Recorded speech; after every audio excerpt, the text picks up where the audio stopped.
Hi everyone. Today I'm going to just do a video on how to define trends, and hopefully you can learn this in 5 minutes time. All right. So first of all, what you need to do is just to log into the empty file, and what I require for you to do is to add two moving average on your chart. The first moving average that you add should be a fast moving average followed by a slow moving average. And what I have on my chart for the fast MA, I have 21 periods. And for the slower MA, let me check, I have the 63 periods. Yeah.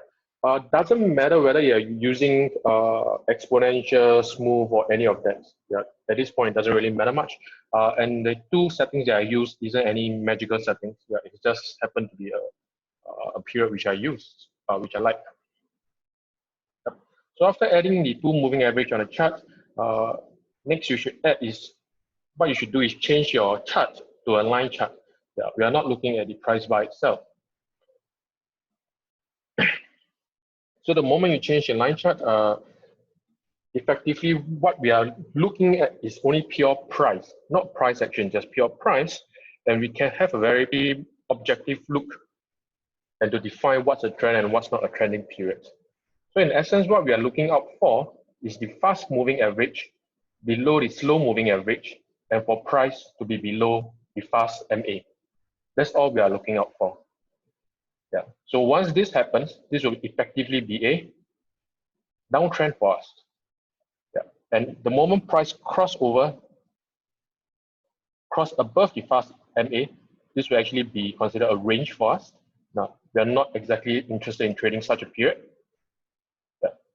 And the moment the fast EMA cross over the slow EMA and price is above the fast EMA, this will effectively be an uptrend for us.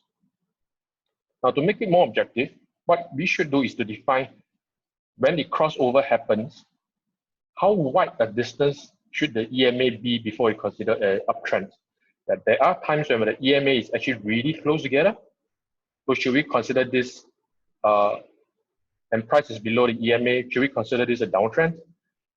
In my opinion, to be objective about it, usually what I would say is that once the EMA crossover and there's about 50 pips in between them, in between the moving average, then that will be considered effectively a trend.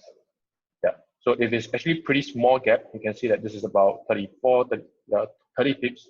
I wouldn't be considering this an uptrend, even though price is above the fast MA and the fast is above the slow, simply because the gap is too small. Looking at this period, you can see that the MA crossover, we are not really interested in the MA crossover, but it's an indication to us that it might be a possible trend change. That's for this whole period. We can see that starting from here, the MA have about 60 pips gap. Yeah. So at the start, it isn't so large. Yeah, but once it starts from here, let me see. Yep, this is about 60 pip gap. Let me adjust. You can see that what the price does is that it starts to actually go downwards. This is what we consider a retracement. We shall talk about it another day. Yeah. So with such a setting, we can effectively, let's look at this. You can see that this is quite a messy period. The MA is actually pretty close together. Yeah, so this is what we also be consider a ranging. Not interested. When the moving average starts to separate, this is about 50 pips. Yep, just nice. So from this period onwards,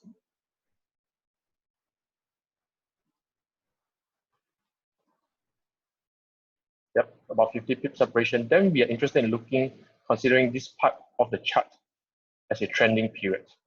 Yeah. So once you can define that which is a trend and which is a range, then you can start to trade according to your strategy. Yeah, especially those of you who are trend trading. Yeah. So once you change to a candlestick, you can start to trade either a retracement, the end of a retracement, or the breakout, whichever your strategy deems fit.